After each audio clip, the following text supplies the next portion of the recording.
ကဲအောင်ပြီလို့နော်6ခွန်အောင်ပြီဒီနေ့ဗုဒ္ဓနေ့မနက်ခင်းမှာကြုတ်ပေးခဲ့တာဈေးကွက်ကဏ္ဍပေါ့နော်ဘိုင်ဘာတောင်းတဲ့သူတွေကို6ခွန်6နဲ့9ခွန်9နဲ့1ခွန်1နဲ့4ခွန်4နဲ့ဆိုပြီးတော့10ကွက်ပြီးခဲ့ရမှာ6ခွန်မှာသွားအောင်သူကနှစ်ပတ်စရိုက်ကကဏ္ဍထပ်တွေနဲ့ထွက်ထားဖြစ်တယ်စိုက်ကလည်းကဏ္ဍအထက်စိုက်တွေထွက်ထားဖြစ်တယ်ဆိုပြီးတော့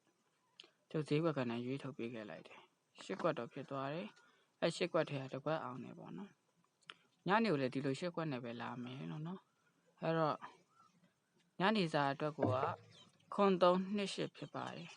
ခွန်328ကအထီကစားရမယ်461 298က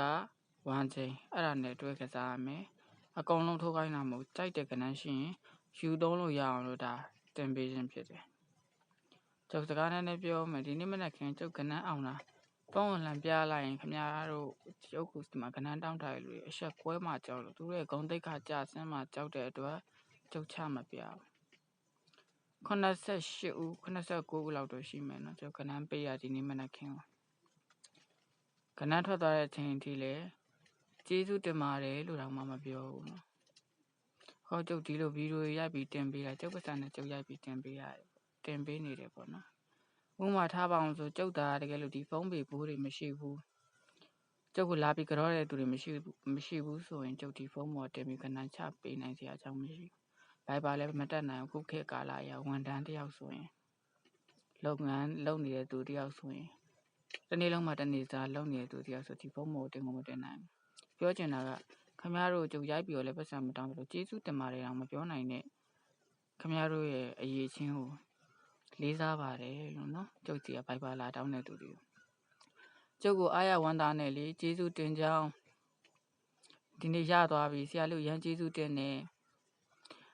900ဘိုးရပြီ800ဘိုးရပြီ1000ဘိုးရလဲဝမ်းသာတယ်အကျွေးကြည်တော့မှာပါဆိုတဲ့ဟာမျိုးအကျွေးလေးမကြည်ရင်တော့မှဟာအကျွေးကြည်စတတ်နိုင်ပြီဆရာကြီးဝမ်းသာလိုက်တာဆိုတဲ့စကားလုံးတွေအတွက်ပဲကျုပ်အကုန်ခံပြီးတော့ဒါတင်ပေးနိုင်မယ်ပေါ့နော်ကဏ္ဍပို့ပေးနိုင်မယ်ညနေကိုတော့ကျုပ်ဒီနေ့မနက်ခင်းကဏ္ဍပေးခဲ့တဲ့သူတွေ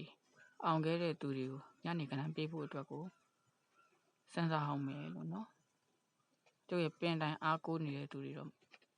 မပြောလို့ပေါ့နောက်တစ်ခုကျုပ်ကဏ္ဍနေအောင်နေနော်9ပတ်10ပတ်ရှိပြီလုံးဝမလှူထားဘူး